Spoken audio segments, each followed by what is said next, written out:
샬롬 2월 11일 토요일 하나님 나라를 시작하는 말씀 묵상 시간입니다. 오늘 우리에게 주신 하나님의 말씀은 마태복음 10장 16절에서 23절까지 말씀인데요. 구선희 간사님께서 말씀을 봉독해 주시겠습니다. 하나님의 말씀을 경청하십시오. 보라, 내가 너희를 보냄이 양을 이리 가운데로 보낸가 같도다. 그러므로 너희는 뱀같이 지혜롭고 비둘기같이 순결하라. 사람들을 삼가라. 그들이 너희를 공회에 넘겨주겠고 그들의 회당에서 채찍질하리라. 또 너희가 나로 말미암아 총독들과 임금들 앞에 끌려가리니 이는 그들과 이방인들에게 증거가 되게 하려 하심이라. 너희를 넘겨줄 때에 어떻게 또는 무엇을 말할까 염려하지 말라. 그때에 너희에게 할 말을 주시리니 말하는 이는 너희가 아니라 너희 속에서 말씀하시는 이 곧 너희 아버지의 성령이시니라. 장차 형제가 형제를 아버지가 자식을 죽는 데에 내주며 자식들이 부모를 대적하여 죽게 하리라. 또 너희가 내 이름으로 말미암아 모든 사람에게 미움을 받을 것이나 끝까지 견디는 자는 구원을 얻으리라. 이 동네에서 너희를 박해하거든 저 동네로 피하라.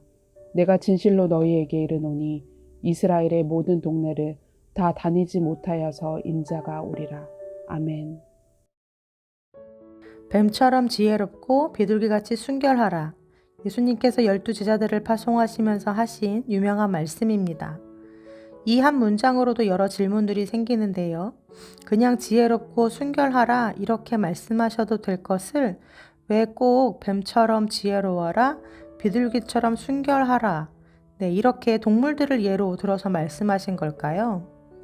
더 나아가 지혜로운 동물, 또 순결한 동물로 각각 뱀과 비둘기를 드셨는데, 그렇다면 뱀과 비둘기의 각각 어떠한 속성이 이 지혜와 순결을 상징하게 됐던 걸까요? 마지막 질문으로 양을 이리떼 속으로 보내는 것 같은 심정으로 지금 12 제자들을 파송하고 계시는데, 전도자로서 갖추어야 할 덕목으로 지혜가 필요한 건 알겠는데 이와 더불어 왜 순결을 말씀하셨던 걸까요? 오늘은 뱀처럼 지혜롭고 비둘기처럼 순결하라는 이 예수님의 말씀이 오늘 우리들에게 주는 교훈은 무엇인지 살펴보려고 합니다. 먼저 뱀 하면 우리들 뿐만 아니라 이스라엘 사람들에게도 가장 먼저 떠오른 사건이 있습니다. 바로 선악과 사건인데요. 뱀은 하나님이 창조하신 피조물들 중 가장 지혜로운 동물로서 하와를 미혹해 하나님의 말씀을 의심하게 만들고 명령에 불순종함으로써 범죄를 하게 만든 동물이죠. 창세기 3장 1절은 이렇게 기록되어 있습니다. 그런데 뱀은 여호와 하나님이 지으신 들짐승 중에 가장 강교하니라. 뱀이 여자에게 물어 이르되 하나님이 참으로 너희에게 동산 모든 나무의 열매를 먹지 말라 하시더냐. 말씀에 보면 이렇게 뱀이 느닷없이 등장해서 하와를 미혹한 것처럼 묘사되어 있지만 창세기 3장 1절 전에 이미 있었을 법한 일들을 상상하면서 다음 질문들의 답을 해보면 뱀이 하와를 찾아와서 미혹한 것이 어떤 우연적인 사건이거나 갑작스러운 일이 아니었음을 알 수 있습니다. 그렇다면 뱀은 왜 아담이 아닌 하와를 찾아왔을까요? 그리고 많고 많은 말들 중 뱀은 왜 이 말, 하나님이 참으로 너희에게 동산 모든 나무의 열매를 먹지 말라고 하셨니? 라는 이 말로 하와를 미혹했던 걸까요? 또 뱀은 왜 하와가 아담과 같이 있었던 시간이 아니라 하와 혼자 있었던 시간에 찾아와 말을 걸었던 걸까요? 이 질문에 대한 답을 곰곰이 생각하다 보면 뱀은 정말 지혜로운 동물이 맞는 것 같습니다. 상대를 파악하고 마음을 읽었고 타이밍을 알았으며 해야 할 말을 알았습니다. 뱀은 먼저 치밀하게 하와의 행동을 살피죠. 그리고 그의 행동을 오랜 동안 지켜보면서 그녀가 지금 무슨 생각을 하는지, 무슨 마음을 품고 있는지까지 파악을 합니다. 뿐만 아니라 아담과 하와가 나눈 대화를 잘 엿듣고 하나님이 아담에게 무슨 명령을 하셨는지, 저 나무의 열매를 먹으면 어떻게 된다고 하셨는지 귀담아 듣습니다. 그리고 그때부터 계속해서 생각을 하죠. 어떻게 하면 하와의 마음을 떠볼 수 있을지, 어떻게 하면 하와를 넘어뜨릴 수 있을지요. 그리고는 그 이야기를 할 최적의 타이밍을 기다립니다. 이처럼 뱀은 생각 없이 미련하게 행동을 하는 동물이 아닙니다. 예민한 동물로 주변 환경을 감지하는 데 특별한 능력이 있죠. 특히 후각과 진동을 민감하게 감지해서 먹이나 적의 위치를 파악한다고 합니다. 이처럼 예수님께서 뱀처럼 지혜로워라 하셨을 때 뱀처럼 지혜롭다라는 건 이리떼가 득실거리는 세상 속으로 우둔한 양들을 보내시면서 제자들에게도 이 같은 지혜가 필요하다라고 말씀해 주고 계시는 것입니다. 17절 말씀에서 예수님은 제자들에게 사람들을 삼가라 라고 먼저 말씀하시죠. 이를 공동번역과 새번역 성경에서는 그들을 조심하여라 라고 번역해 놓고 있는데요. 즉, 뱀이 그러한 것처럼 주위를 잘 살피고 누가 적인지, 그들이 어떤 생각을 가지고 있고 또 어떤 계략을 가지고 있는지 기민하게 파악할 필요가 있다라고 말씀하시는 것입니다. 또한 23절 말씀에 이 동네에서 너희를 박해하거든 저 동네로 피하라고 하시죠. 예수님 역시도 위기의 상황에선 잠시 몸을 숨기기도 하셨고 피해 있기도 하셨습니다. 또 어떤 때에는 진리를 전하실 때 직언을 피하고 바리새인들과 종교 지도자들은 절대로 알아들을 수 없는 비유의 말씀을 사용하시므로 직접적인 부딪힘을 피하기도 하셨습니다. 이처럼 전도에는 열심도 필요하지만 지략과 지혜가 필요함을 말씀하고 계시는 것입니다. 또 한편 예수님은 이러한 지혜와 함께 비둘기 같은 순결함도 필요하다고 하십니다. 순결은 두 가지 이상으로 나뉘지도 않고 또 섞이지 않은 상태를 말하죠.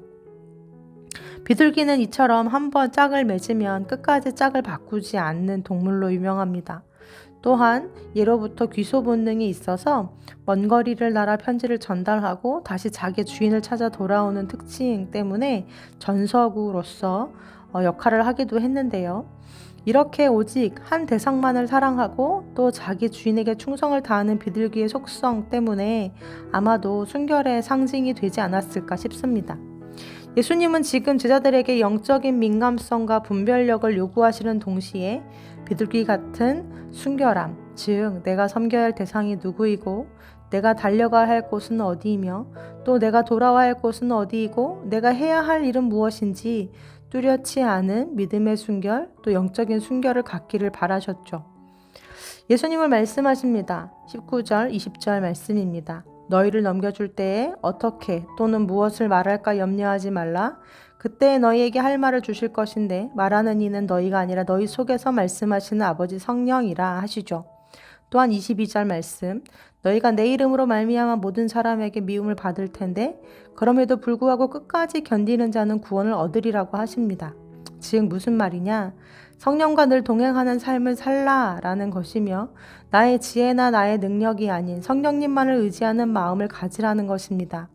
또한 분명 고난이 따르고 어려움이 따르겠지만 비둘기처럼 사명을 끝까지 완수해내는 그래서 끝까지 견디고 인내하는 사람이 되라라는 말씀인 것입니다. 예수님은 제자들이 나가서 복음을 전하고 그 복음을 살아내야 할 세상은 결코 만만한 곳이 아니라고 말씀하십니다. 그러하기에 뱀 같은 지혜도 필요하고 비둘기 같은 순결함도 필요하다 하시죠. 그렇다면 이 말씀에 비추어 우리는 어떠합니까? 지혜와 순결, 이 두 가지 다 가지고 계신가요? 순결이 없는 지혜는 나의 의로움, 나의 꾀에 그칠 수 있고 지혜가 없는 순결은 자칫 우리를 무모한 신앙인으로 만들 수 있습니다. 이리떼 속에서 냉철한 머리와 뜨거운 가슴, 또 지혜로운 언행과 진정성 있는 마음, 생각하는 신앙과 또 실천하는 신앙을 가진 힘 있는 양으로 어느 한편으로 쏠리는 신앙인이 아니라 이 두 가지 모두 적절한 균형을 이룬 건강한 그리스도인들 다 되시기를 간절히 기도합니다. 함께 기도하겠습니다. 하나님, 뱀 같은 지혜와 비둘기 같은 순결함을 우리에게 부어주옵소서. 우리에게 영적인 민감성과 분별력, 생각과 말에 지혜를 주시되 또한 가슴에는 주를 향한 사랑을 잃지 않게 하시고 세상을 향하고 영혼들을 향한 긍휼을 잃지 말게 하옵소서. 우리의 사명이 무엇인지 깨달아 알게 하시되 내가 끝까지 놓지 않고 달려가야 할 길을 인내하며 달려가게 하시고 다시금 주님 뵙는 그날 순결한 신부라고 칭찬받게 하여 주옵소서. 예수님의 이름으로 기도드립니다. 아멘. 말씀을 마쳤습니다. 말씀을 준비하면서 떠오른 찬양인데요. 오늘 아침에 십자가의 길, 순교자의 삶 함께 찬양 나누고 싶습니다. 이 찬양의 가사가 우리의 기도가 되기를 소원합니다.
두 손 들고